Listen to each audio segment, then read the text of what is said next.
that we've got the trailer plugged in, water tanks are full, we're ready to go. First thing on the inside we need to do is de-winterize the trailer. All your water lines, everything like that ships from us and winterized, so you don't have to worry about the lines freezing up.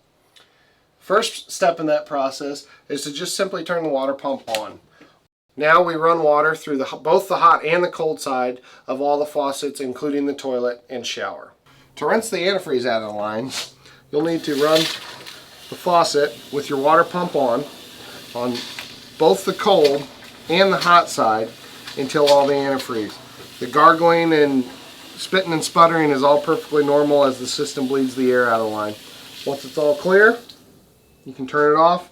And then you're going to want to do this at both the bathroom, the shower, and the toilet.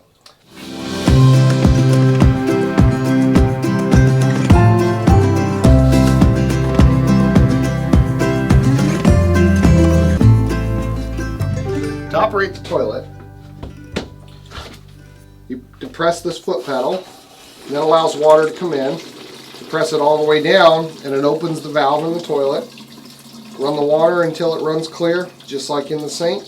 One thing I'll point out while we're here is you can just fill the water up in the toilet by partially depressing the foot pedal or all the way down to flush it. Now that we've rinsed all the antifreeze out of the water lines, it's time to put your water heater into the in-use mode. For ease of filming, we've removed this panel, but typically your water heater is going to be located either below your refrigerator, in your kitchen bays, dinette benches, things like that. We'll put a door like this in front of your water heater to access your water heater. Let me show you this valve. Your water heater bypass valve is located here. Now this is the same valve that's located up at your water pump. And how this valve works, in the vertical position, the water comes up through the cold line here, the blue line, comes into this red line. There's a check valve here that prevents water from going into the water heater. So when the valve is vertical, the water comes up and actually goes down here, allowing your antifreeze to flow through both the hot and the cold side of your faucets when winterizing. That valve, this check valve, prevents antifreeze from going into your water heater, which you want to keep from happening when at all possible, mainly because it's difficult to rinse out. So to put the water heater into use mode, you simply turn this valve to horizontal. You should hear the pump kick on and hear the water heater begin to fill. While we're here, there are two low point drain valves in the system, one on the cold and one on the hot. These drain valves are designed for, if you think it's going to get down to about 30 degrees, I would recommend just opening these valves, opening the hot and cold side of all your faucets.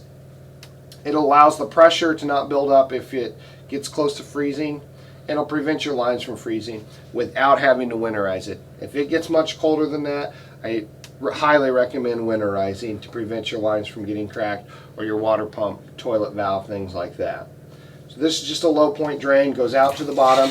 You pull it up to drain, you push it down to close. Now that we have put the water heater into use mode, with the pump on, you're going to want to open a faucet onto the hot side. I usually open it about halfway and allow the air to breathe out of the system as the water heater fills up. Again, it'll spit and sputter and kind of make a bit of a mess sometimes, but this is all normal operation. Once the water begins to flow smoothly, you're ready to light your water heater.